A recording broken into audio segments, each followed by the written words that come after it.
Hello everyone, civil step Himachal के YouTube channel पे आप सभी का बहुत बहुत स्वागत है। तो ये क्लास हमारी 37th क्लास है और क्वांटिटेटिव एप्टीट्यूड की ये हमारी 13th क्लास है, जिसमें हम आज की क्लास में मिक्स्ड एमसीक्यू डिस्कस करने वाले हैं। तो इससे पहले जो 12 क्लासेस हुई थी उसमें हमने टॉपिक वाइज एमसीक्यू डिस्कस किए थे। तो अब नेक्स्ट क्लासेस में हमारे मिक्स क्वेश्चन रहेंगे जो आपके एग्जाम में आपकी काफी हेल्प करने वाले हैं। तो शुरू करते हैं दोस्तों आज की क्लास। तो ये हमारा टाइम टेबल है, शेड्यूल है यूट्यूब का, जिसमें हम डेली लेवल पे क्लासेस कंडक्ट करते हैं। सुबह 10 बजे से लेकर रात के 9-10 बजे तक आपकी क्लासेस होती हैं। तो आज की क्लास है मैथ की। तो आज के बाद आपकी थर्सडे को भी मैथ की क्लास रहेगी। तो मैथ, रीजनिंग और इंग्लिश ऑल्टरनेटली, जैसे आप सभी को पता है कि क्लासेस होती हैं सी सेट के लिए। तो शुरू करते हैं आज की क्लास। तो पहला क्वेश्चन आपकी स्क्रीन के ऊपर है। तो क्या लिखा हुआ है यहाँ पे कि an amount of ₹735 was divided between A B C. If each of them had received 25 rupees less, their shares would have been in the ratio 5:4:2. तो आपसे क्या पूछा गया? Find the money received by A. तो mix question रहेंगे, आपको percentage, ratio, average, हर एक topic के मिक्स क्वेश्चन इस क्लास में देखने को मिल जाएंगे। तो इसको करना किस तरीके से, देखो, जब भी कभी आपको रेशियो का क्वेश्चन मिलता है तो सबसे पहला काम आपको रेशियो का ही लिखना होता है। तो यहाँ पे 3 पर्सन है, ए, बी एंड सी। तो इनका रेशियो क्या है पैसों का? 5:4:2। 5:4:2। अब इसमें अगर आप ध्यान से देखोगे तो ये जो रेशियो है, ये रेशियो कब बनी है? जब 735 रुपीज टोटल थे, उसमें से सब में 25 लेस करे गए। मतलब A-25, B-25 और C-25, इनका रेशियो कितना है? 5:4:2। और आपसे क्या पूछा गया है कि बताइए ए के पास कितने पैसे आए होंगे। तो इसी प्रकार से बी का भी पूछा जा सकता है आपसे और सी का भी पूछा जा सकता है। तो टोटल अगर हम देखिए तो टोटल बनता है 735 रुपीज। लेकिन इस रेशियो के अगर मैं टोटल की बात करूं, जो कि रेशियो में 9 है, ये 9 जो है ये 735 के इक्वल नहीं है, क्योंकि ये रेशियो कब बनी थी? जब ए से भी 25 कम किया गया था, बी से भी 25 कम हुआ था और सी से भी 25 कम हुआ था। तो टोटल कितना कम हो जाएगा इस टोटल में? 75। तो रिमेनिंग कितना बचा हमारे पास? 660 रुपीज। रिमेनिंग कितना बचा यहाँ पे? 660 रुपीज। तो ये जो 660 रुपीज है, सॉरी ये 11 है सम, और ये जो 660 रुपीज है ये डिवाइड होंगे हमारे पास 11 की फॉर्मेट में। यानी कि जो रेशियो में 11 टोटल है, ये किसके इक्वलेंट है? 660 रुपीज से। तो मल्टीप्लाई किससे करेंगे यहाँ पे? 60 से। तो यहाँ भी मल्टीप्लाई बाय 60 कर दो, तो आंसर कितना आया हमारे पास? 300। बट ये 300 हमारा आंसर नहीं होगा। ठीक है, ऑप्शन में हो सकता है कि 300 भी लिखा हो, बट 300 हमारा आंसर नहीं होगा। आपसे पूछा गया है मनी रिसीव्ड बाय ए। तो ए को कितने पैसे मिले थे? रेशो क्या है? A-25 की। तो ए से जब 25 कम हुआ था तब उसके पास कितने पैसे बने थे? 300। तो actual amount received by A should be equal to 325 rupees. ठीक है जी। इसी तरीके से अगर बी का पूछे तो यहां पे मल्टीप्लाई बाय 60 करेंगे तो कितना बनेगा? 240। बट बी को 240 नहीं मिले यहाँ पे। ठीक है, ये 240 कब आया था? जब बी में से 25 रुपीज लेस करे गए थे, माइनस करे गए थे, है ना। तो एक्चुअल अमाउंट क्या रहेगी बी की भी? 265 रुपीज। तो आपसे ए का पूछा गया है तो आंसर क्या रहेगा यहाँ पे? 325 रुपीज। तो ऐसे क्वेश्चंस काफी एग्जाम में पूछे जाते हैं, इसीलिए मैं चाहता हूं कि आपको ये चीजें भी पता होनी चाहिए। कई बार लिखा होता है 25 लेस, कई बार डिमिनिश वर्ड का यूज करता है, तो दोनों का सेम मीनिंग होता है। चलिए अब नेक्स्ट क्वेश्चन पे चलते हैं। सेकंड क्वेश्चन आपकी स्क्रीन के ऊपर है। क्या लिखा हुआ है यहाँ पे कि if the ratio of expenditure and savings of ratio 5:1। अब देखो, ये जो क्वेश्चन है ना, इसको दो तरीके से करेंगे हम। तो दोनों ध्यान से समझना, इससे आपका बेसिक जो है वो अच्छा हो जाएगा। पहला तरीका क्या है कि बेसिक रेशियो यूज करेंगे, और दूसरा इसका मेथड होगा मिक्सचर एंड एलिगेशन, जिसके क्वेश्चन हमने लास्ट क्लासेस में भी करे थे। तो इसमें भी आपको मैं बताऊंगा कि मिक्सचर एंड एलिगेशन का कैसे यूज किया जाता है। तो पहले बेसिक समझ लो कि कैसे होगा। अगर हम बात करें रेशियो की, तो यहां पे आपको क्या गिवन है कि एक्सपेंडिचर और सेविंग का रेशियो 5:1 है।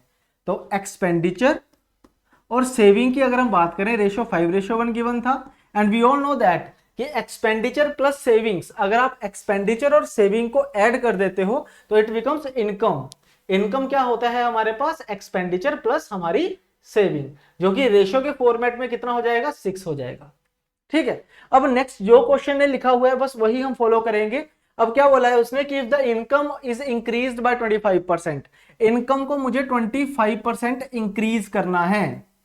25% इंक्रीज करना है। अब अगर आप 6 को 25% इंक्रीज करोगे तो ये पॉइंट्स में आएगा। है ना। तो पॉइंट्स को कम रखना है, पॉइंट्स को हम यूज नहीं करेंगे, तो उसके लिए हम क्या करेंगे, यहाँ पे 2 जीरो लगा देंगे हर जगह पे। रेशियो का आपको पता होना चाहिए कि सेम आप मल्टीप्लाई कर सकते हो रेशियो को, सेम ही आप क्या कर सकते हो, डिवाइड भी कर सकते हो, उससे एक्चुअल रेशियो के ऊपर कोई भी इफेक्ट नहीं पड़ता है। ठीक है, तो यहाँ पे अगर मैं 600 का 25% देखूं तो इट इज इक्वल टू 150। 25% क्या होता है 1/4, तो 600 का 1/4 क्या होगा 150। तो इनकम इंक्रीज होके कितनी हो जाएगी, यहाँ पे 750 हो जाएगी, है ना। इनकम इंक्रीज होके कितनी हो जाएगी 750। देन आफ्टर उसने क्या बोला है, एंड सेविंग्स इंक्रीज बाय 15%। अब सेविंग को अगर आप 15% इंक्रीज करते हो तो इट बिकम्स 115, क्योंकि 100 तो पहले ही है, तो 15% अगर इंक्रीज करोगे तो 115 हो जाएगी। तो अब एक्सपेंडिचर की अगर हम बात करें तो इनकम माइनस सेविंग्स क्या बनेगा, एक्सपेंडिचर, जो कि किसके बराबर आएगा 635 के। किसके बराबर आ जाएगा 635 के। तो अगर आपसे पूछे कि एक्सपेंडिचर कितना इंक्रीज हुआ है तो आपका आंसर क्या रहेगा कि इंक्रीमेंट तो बेटा 135 रुपए का लग रहा है ना, तो 500 का कितना हो गया हमारे पास 635, तो इंक्रीज कितना हो रहा है 135 का। और ये जो 135 इंक्रीज हुआ ये किस पे हुआ है, प्रीवियस एक्सपेंडिचर पे, यानी कि 500 पे। तो परसेंट निकालने के लिए क्या कर देंगे, यहाँ पे मल्टीप्लाई बाय 100। तो 20 से 20 कैंसिल, कितना आ जाएगा 27%। एक तरीका तो ये हो गया हमारे पास, 27% आंसर आ गया। दूसरा तरीका एलिगेशन से कैसे होगा, देखो अगर मैं बात करता हूं एक्सपेंडिचर और सेविंग की, एक तरफ लिखता हूं मैं एक्सपेंडिचर, एक तरफ लिखता हूं मैं सेविंग, तो एक्सपेंडिचर प्लस सेविंग इन दोनों का जो मिक्सचर होता है वो क्या बनता है, इनकम। तो इनकम जो है वो मिक्सचर की जगह पे आएगी, जहां पे आ जाएगा। तो एक्सपेंडिचर कितना इंक्रीज हो रहा है हमें नहीं पता, ये हमसे पूछा गया है तो एक्स मान लेते हैं। ठीक है, इनकम सेविंग की बात करें, सेविंग इंक्रीज हो रहा है 15 और एक्सपेंडिचर कितना इंक्रीज हो रहा था 25। ठीक है जी, सॉरी इनकम कितना इंक्रीज हो रहा था 25। तो यहां पे अगर मैं रेशियो बनाता हूं ऐसे क्रॉस डिफरेंस लेके, तो ये कितना बन रहा है 10 का। ठीक है, और एक्सपेंडिचर और सेविंग का रेशियो गिवन कितना है 5:1। तो भाई अगर इसकी 5 की वैल्यू 10 आ रही है डिफरेंस, तो इंटू 2 करके आया होगा, तो यहां पे भी इन दोनों का डिफरेंस कितना होगा 2 का होगा, है ना। देखो 10:2 क्या बनेगा 5:1। तो यहां पे अगर 5 को 10 बनाना है तो इंटू 2 करेंगे, यहां पे इंटू 2 करेंगे हम। ठीक है, तो ये जो 10:2 है जी एक्चुअल में क्या बनता है 5:1 ही बनता है। तो अब देखो जी x और 25 में डिफरेंस कितने का है 2 का, तो x की वैल्यू कितनी आ जाएगी यहाँ पे 27%। तो by using mixture and alligation we can also solve this question. तो आंसर आएगा 27। तो आपके दिमाग में अब ये डाउट हो सकता है कि 27 ही क्यों, अगर डिफरेंस ही देखना है तो 23 भी तो हो सकता था, क्योंकि 23 और 25 में भी डिफरेंस कितना होता है 2 का। लेकिन हम यहाँ पे 23 नहीं लिखेंगे, क्यों, क्योंकि जो मिक्सचर होता है ये हमेशा एक से ज्यादा होगा और दूसरे से कम होगा। ठीक है, तो यहाँ पे इनकम अगर देखें हम तो सेविंग से क्या है ज्यादा है ना, तो एक्सपेंडिचर से परसेंटेज क्या रहेगी इसकी कम रहेगी, इसलिए आंसर कितना आएगा 27%। तो इन फ्यूचर कभी भी आपको अगर ऐसे क्वेश्चंस आए तो मेरे अकॉर्डिंग आप चाहो तो एलिगेशन से कर सकते हो, इजीली हो जाएगा। ठीक है, चलिए अब नेक्स्ट क्वेश्चन की तरफ चलते हैं। नेक्स्ट क्वेश्चन आपकी स्क्रीन के ऊपर है, बहुत अच्छा क्वेश्चन है ये, क्रॉस प्रोडक्ट मेथड होता है इसको, इसको बोला जाता है क्रॉस प्रोडक्ट मेथड। तो ये भी डिस्कस करेंगे, पहले बेसिक भी बता देता हूं मैं आपको कि क्या होता है इसका। आपको क्या बोला गया है यहाँ पे कि ए और बी का इनकम का रेशियो गिवन है जी हमें 2:1। ठीक है, and they spend in the ratio of 4:1, sorry 5:3। यहाँ पे एक्सपेंसिस का रेशियो कितना आ गया हमारे पास 5:3। और आपको क्या बोल दिया कि इनकी जो सेविंग्स है वो है 4:1 में, सेविंग 4:1 में है। और आगे उसको बोला गया है कि monthly savings of A and B is 5000, दोनों की मिला के जो मंथली सेविंग्स है वो 5000 है, और वो 4:1 में सेव करते हैं। मतलब ए सेव करता होगा 4000 रुपीज और बी सेव करता होगा 1000 रुपीज। तो 4:1 भी है और सम कितना है हमारे पास 5000 है। तो पहला तरीका तो ये होता है कि आप ऐसा करिए, अगर आपसे इनकम पूछी है तो इनकम को एक्स ज्यूम कर लो। ठीक है, तो इनकम माइनस सेविंग यानी कि 2x माइनस 4000। ठीक है, और यहां पे बी की इनकम माइनस बी की सेविंग। तो इनकम माइनस सेविंग जब आप करोगे तो क्या बनेगा एक्सपेंडिचर, जिसका रेशियो क्या गिवन है 5/3, जिसका रेशियो आपको क्या गिवन है 5/3। तो एक इक्वेशन बन जाएगी, इक्वेशन से भी आप सोल्व कर सकते हो। तो क्या बनेगा देखो 6x minus 12,000 is equal to 5x minus 5,000। ये 5x है, 5x माइनस 5,000। तो यहाँ से x की वैल्यू क्या आ जाएगी 7000 आ जाएगी। और आपसे क्या पूछा गया है कि बताओ a की इनकम क्या है, तो a की इनकम 2x ज्यूम करी गई है, तो 2x की वैल्यू क्या आ जाएगी 14000। तो एक तरीका तो ये है कि आप इक्वेशन बना के कर सकते हो। दूसरा क्रॉस प्रोडक्ट मेथड होता क्या है और कहाँ यूज होता है, थोड़ा सा मैं आपको आइडिया दे देता हूं। क्रॉस प्रोडक्ट मेथड वहां यूज होगा जहां पे दो वैल्यूज अलग अलग इंक्रीज हो रही हैं या फिर अलग अलग डिक्रीज हो रही हैं, ठीक है। जहां तो डिफरेंट इंक्रीज या फिर डिफरेंट डिक्रीज हो रहा है। इसके अलावा अगर सेविंग भी डिफरेंट है, मतलब ए की 4000 बी की 1000, तो ऑब्वियस सी बात है अलग अलग सेविंग्स हैं, तो उस केस में भी हम किसका यूज करते हैं क्रॉस प्रोडक्ट मेथड का। तो कैसा होगा क्रॉस प्रोडक्ट मेथड कि देखो इनकम की बात करें तो इनकम का रेशियो है जी 2:1, एक्सपेंसेस का रेशियो है जी 5:3, और सेविंग की बात करें तो 4000 एंड 1000। तो आप क्या करोगे पहले क्रॉस मल्टीप्लाई करोगे, क्रॉस प्रोडक्ट मेथड है तो क्रॉस मल्टीप्लाई होगा। तो 3 इंटू 2 6, 5 इंटू 1 5, तो 6 माइनस 5 कितना होगा 1। आपने क्रॉस मल्टीप्लाई करके डिफरेंस लेना है, ठीक है। तो 6 और 5 कितना हो गया 1, तो this 1 part is equal to फिर से क्रॉस मल्टीप्लाई और डिफरेंस। तो यहाँ पे 5 इंटू 1000 क्या होगा 5000, एंड 3 इंटू 4000 क्या होगा 12000। तो 12000 माइनस 5000 इज इक्वल टू 7000। तो यहां से आपकी 1 पार्ट की वैल्यू निकल आएगी विच इज इक्वल टू 7000। तो 1 पार्ट अगर 7000 के बराबर है तो ए की इनकम 2 पार्ट्स है, तो 2 पार्ट्स की वैल्यू क्या आ जाएगी हमारे पास 14000 रुपीज, जो कि इस सवाल का जवाब है, ठीक है 14000 रुपीज। तो दो तरीके होते हैं इस क्वेश्चन को भी करने के, ठीक है ना। तो पहले जब मैंने आपको रेशियो और परसेंटेज करवाया था तो उसमें मैंने आपको बेसिक चीजें करवाई थी, लेकिन अब हम थोड़ा सा एडवांस लेवल पे चलेंगे, अप्रोच देखेंगे कि हर एक क्वेश्चन को करने की क्या क्या अप्रोच रहती है हमारे पास। चलिए अब नेक्स्ट क्वेश्चन पे चलते हैं जी। नेक्स्ट क्वेश्चन आपकी स्क्रीन के ऊपर है, इसमें क्या लिखा हुआ है कि seats for mathematics physics and biology in school are in ratio 5:7:8। कि हमारे पास एक स्कूल है जिसमें मैथमेटिक्स फिजिक्स और बायोलॉजी की जो सीट्स हैं वो किस रेशियो में 5:7:8। मैं ऐसे लिख रहा हूं इसको MPB 5:7:8। नेक्स्ट उसने क्या बोला है कि there is a proposal to increase the number of seats by 40%, 50% and 75% respectively. कि एक प्रपोजल आया है जिसमें सीट्स को हमने 40%, 50% और 75% क्या किया इंक्रीज करा है। अब ऑब्वियस सी बात है बेटा, अगर यहाँ पे मैं 40% देखता हूं तो यहाँ पे तो प्रॉपर आ जाएगा, लेकिन यहाँ पे पॉइंट्स बनने शुरू हो जाएंगे।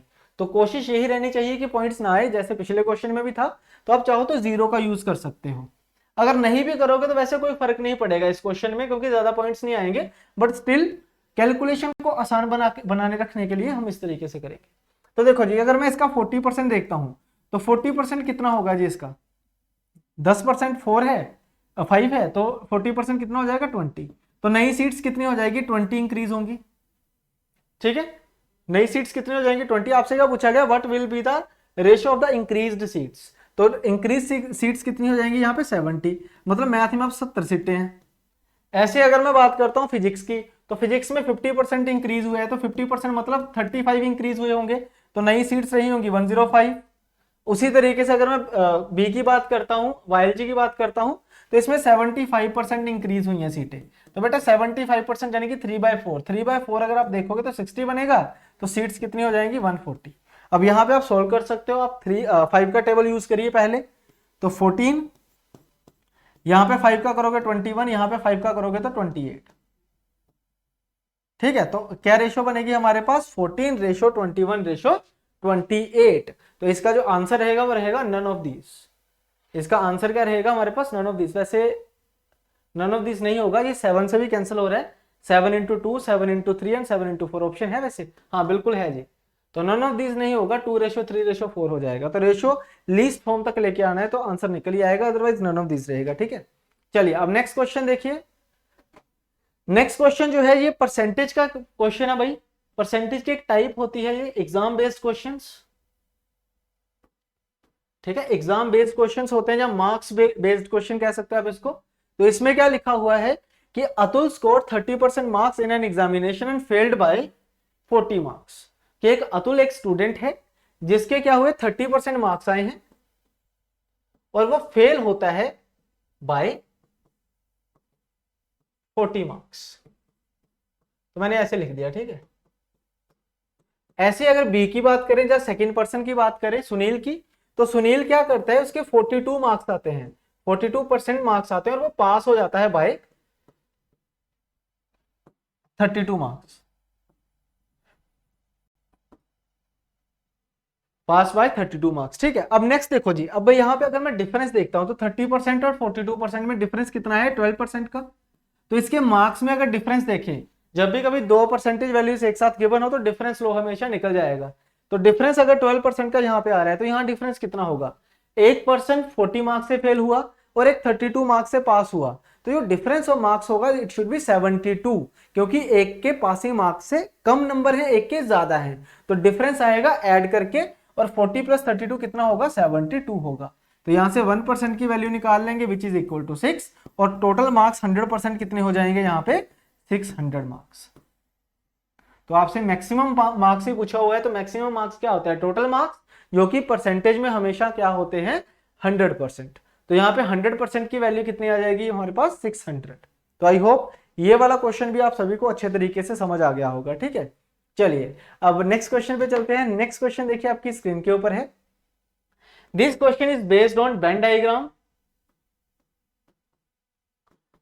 वेन डायग्राम बहुत इंपॉर्टेंट हमारे पास सब टॉपिक होता है, ये परसेंटेज में भी आता है और आपका डीआई में भी आता है। ठीक है, तो नेक्स्ट 3-4 क्लासेस के बाद मैं आपकी डीआई भी शुरू करने वाला हूं, तो उसमें आपको देखने को मिलेंगे वेन डायग्राम के क्वेश्चंस, जो मोस्टली 3-3 नंबर्स के 3-3 पैरामीटर्स के ऊपर होंगे। ठीक है, तो ये 2 का ही ये क्वेश्चन क्या लिखा हुआ है कि in an examination 78% of the candidate passed in English, 67% passed in mathematics and 10% failed in English and mathematics both. ठीक है, तो जहां भी बोथ वर्ड का यूज होता है वहां पे हमेशा ही वेन डायग्राम का हम यूज करते हैं। तो यहां पे अगर देखोगे आप तो इस तरीके से वेन डायग्राम बनती है, एक मैथ को रिप्रेजेंट करेगी और एक इंग्लिश को रिप्रेजेंट करेगी। जब कभी भी ओवरलैपिंग हो रही हो तो हम ऐसे बनाते हैं। ठीक है, तो यहाँ पे इंग्लिश में जो है वो पास हुए हैं 78%, मतलब पूरा सर्कल 78% को रिप्रेजेंट करता है। उसके बाद इंग्लिश में पास हुए हैं, इंग्लिश में पास हुए थे 67, मैथ में पास हुए थे 78, है ना। तो मैं यहाँ पे ऐसे ही लिख रहा हूं इसको, मैं भी करेक्ट करूंगा इसको, डोंट वरी, 1 सेकेंड। तो ये रहा हमारा इंग्लिश का और ये रहा हमारा मैथ का। ठीक है, ऑपोजिट कर देते हैं इसको। अब आपको क्या बोल दिया कि 10% फेल्ड इन बोथ सब्जेक्ट। अब दोनों में अगर फेल हो रहे हैं तो उसकी वेन डायग्राम में कोई जगह नहीं है, क्योंकि वेन डायग्राम में जा तो आएंगे इंग्लिश में पास, जहां मैथ में पास, जहां दोनों में पास। तो जो फेल हुए हैं ना कैंडिडेट, उनको आप टोटल में से क्या कर दोगे, माइनस कर दोगे, क्योंकि वो वेन डायग्राम का पार्ट नहीं है। तो टोटल कैंडिडेट होते हैं 100%, उनमें से 10% हो गए दोनों फेल, तो बचे कितने, 90%। तो 90% कैंडिडेट ऐसे हैं जो पास हुए हैं। ठीक है, ध्यान रखना, 90% कैंडिडेट ऐसे हैं जो पास हुए हैं। आपसे पूछा गया है कि दोनों में बताओ कितने पास हुए। ठीक है, तो इसके लिए एक फॉर्मूला होता है, single values minus double values is equal to total. तो टोटल 90% पास हुए हैं, डबल हमें निकालना है, ये होती है डबल वैल्यू, और सिंगल वैल्यूज क्या होती है, दिस इज 78 एंड 67। इन दोनों को ऐड करोगे, क्योंकि ये 78% इंग्लिश में पास हुए, 67% मैथ में पास हुए, तो टोटल कितने पास हो रहे हैं सिंगल वैल्यूज में, 70 प्लस 60 130 और 145। ठीक है जी, तो यहाँ पे डी की वैल्यू कितनी आ जाएगी, 55%। तो मतलब 55% स्टूडेंट ऐसे हैं जो दोनों में क्या हो रखे हैं, पास हो रखे हैं। तो यही रहेगा हमारे इस क्वेश्चन का आंसर। तो इसी क्वेश्चन को इंक्रीज भी कर सकता है, वो थोड़ी लेंथ बढ़ा सकता है, कि आपको ये कह देगा कि दोनों सब्जेक्ट में पास जो स्टूडेंट हुए हैं उनकी वैल्यू है 220, जो पास इन बोथ सब्जेक्ट्स हैं। तो आपसे पूछा गया टोटल कितने स्टूडेंट होंगे, आपसे क्या पूछ लेगा कि टोटल स्टूडेंट बताओ कितने होंगे। तो हाँ जी, कमेंट सेक्शन में आंसर करना, आपने कमेंट्स में आपने बताना है कि कितना आंसर आएगा इसका। तो ऐसे भी क्वेश्चन जो है वो इंक्रीज किया जा सकता है, बढ़ाया जा सकता है। चलिए अब नेक्स्ट क्वेश्चन पे चलते हैं, क्वेश्चन नंबर 7। इसमें क्या लिखा हुआ है कि in an examination in which full marks are 2500, A got 10% less than B got 25% less than C and C got 20% less than D. अब ये कोर हमारे पास रेशियो का क्वेश्चन है, क्योंकि रेशियो बनेगी, रेशियो को कंबाइन किया जाएगा, फिर आंसर निकलेगा। ठीक है, तो चलो बनाते हैं। क्या लिखा है कि टोटल 2500 का है पेपर, तो टोटल मार्क्स 2500 हम लिख देते हैं यहाँ पे, बाद में काम कर आएगा ये। फिर क्या लिखा है, ए को 10% लेस देन बी। तो बेटा ये आपको रेशो बनाना जरूर आना चाहिए। 10% लेस है तो रेशो क्या रहेगा, 9:10, है ना। 10% होता है 1/10, डिक्रीज है, लेस है तो माइनस करेंगे 9/10। बी को 25% लेस देन सी। 25% क्या होता है जी, 1/4, डिक्रीज करोगे तो क्या बनेगा 3/4। सी को 20% लेस देन डी, 20% क्या होता है 1/5, डिक्रीज करोगे तो 4/5। तो इस तरीके से रहेगा, ठीक है। अब यहाँ पे आप चाहो तो पहले बी सी डी को कंबाइन कर लो, 3 4 5 बन जाएगा क्योंकि सी की वैल्यू कॉमन है। लेकिन यहाँ पे बी की वैल्यू कॉमन नहीं है तो इंटू 3 एंड इंटू 10। तो जो ए बी सी डी बनेगा हमारे पास, रेशो को कंबाइन करना आप सभी को आना चाहिए, लगभग हर क्वेश्चन में इसका यूज होता है, स्पेशली इन डीएल, ठीक है। तो कितना हो जाएगा 27 रेशो 30 रेशो 40 रेशो 50। तो 10 से जब आप मल्टीप्लाई करोगे तो ये बनेगा हमारे पास। अब आपको क्या बोला गया है कि ए ने कितना स्कोर करा है 540, तो बताओ डी के कितने परसेंट आए होंगे। तो इंटू 20 कर देंगे यहाँ पे, इंटू 20 यहाँ पे कर दो। तो डी के मार्क्स तो आए हैं 1000, लेकिन परसेंटेज में पूछा हुआ है, तो परसेंटेज कैसे निकालते हैं, obtained marks over total marks multiply by 100। और टोटल मार्क्स ये रहे जो पहली लाइन में गिवन थे। तो 2 0 से 2 0 कैंसिल, 25 गुना 4 होता है 100, और आंसर कितना आएगा 40%। ठीक है, आंसर कितना आ जाएगा इस पर्टिकुलर क्वेश्चन का हमारे पास 40%। तो आई होप ये वाला क्वेश्चन भी आप सभी को समझ आ गया होगा, ठीक है। चलिए अब नेक्स्ट क्वेश्चन के ऊपर चलते हैं। बहुत अच्छा क्वेश्चन है ये भी, तो एसएससी के एग्जाम्स में काफी बार पूछा गया है, तो सी सेट में भी ये क्वेश्चन डायरेक्ट पूछा जा सकता है। पी की जगह पे ABCDEFGH कुछ भी लिखा हो सकता है। तो क्या लिखा है यहाँ पे, the price of a book is increased by P% and then rate is decreased by P%। If the new price of a book is 1 rupee then find the starting point, then find the starting point. तो करना कैसे है, देखो starting price मान लो x है। तो जब आप किसी को P% इंक्रीज करते हो तो it becomes 100 plus P over 100। भाई देखो जब 10% इंक्रीज होता है तो क्या होता है जी, 110% हो जाता है ना। जब 10% आप किसी को इंक्रीज करते हो तो क्या बन जाता है वो 110%। अब ये 110 कैसे आया होगा, 100 प्लस 10 अपॉन 100। परसेंट का मतलब डिवाइड बाय 100 और 10 ऐड हो गया 100 में। तो अगर इसी 10% की जगह पे अगर P लिखा होता तो प्लस P हो गया, ठीक है। उसी तरीके से जब आप इसको P% डिक्रीज करोगे तो फिर माइनस होगा इसी प्रकार से। और डिक्रीज और इंक्रीज होने के बाद फाइनल वैल्यू क्या बनी है 1 रुपी, ठीक है। यहाँ पे x की वैल्यू निकाल लो, आपका आंसर आ जाएगा 100 इंटू 100 10,000 हो जाएगा जी। डिवाइड बाई ये देखो ये फॉर्मूला बनता है a plus B into A minus B, A plus B into A minus B. तो 100 इंटू 100 बनेगा 10,000, मतलब ए स्क्वायर माइनस यहाँ क्या आएगा बी स्क्वायर, यानी कि पी स्क्वायर आ जाएगा। तो हमारे पास जो इसका आंसर आएगा that will be 10,000 upon 10,000 minus P square. तो ऑप्शन नंबर सी रहेगा इस पर्टिकुलर क्वेश्चन का आंसर। तो आई होप ये वाला क्वेश्चन भी आपको समझ आ गया होगा। नेक्स्ट देखो जी क्वेश्चन नंबर 9।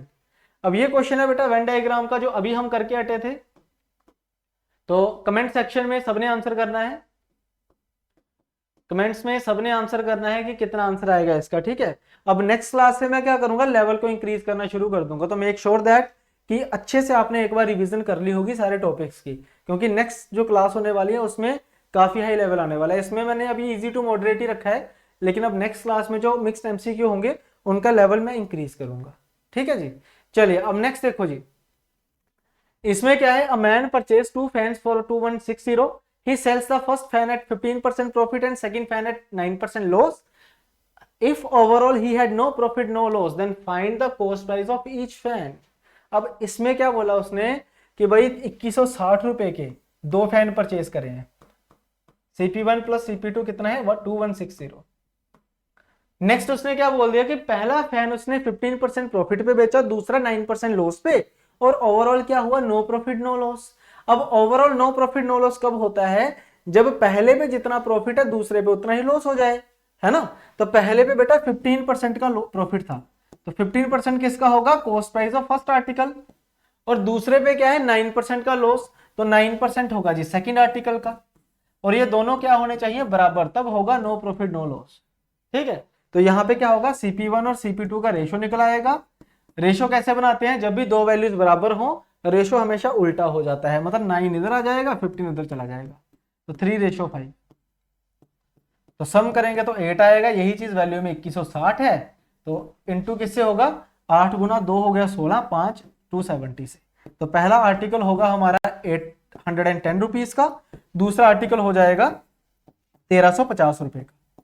तो इसको इसी फॉर्मेट में लिखना है, ऐसा नहीं है कि आप उल्टा करके लिखोगे, उल्टा लिखोगे तो आपका आंसर गलत हो जाएगा। तो इसका आंसर क्या आएगा 810 और 1350।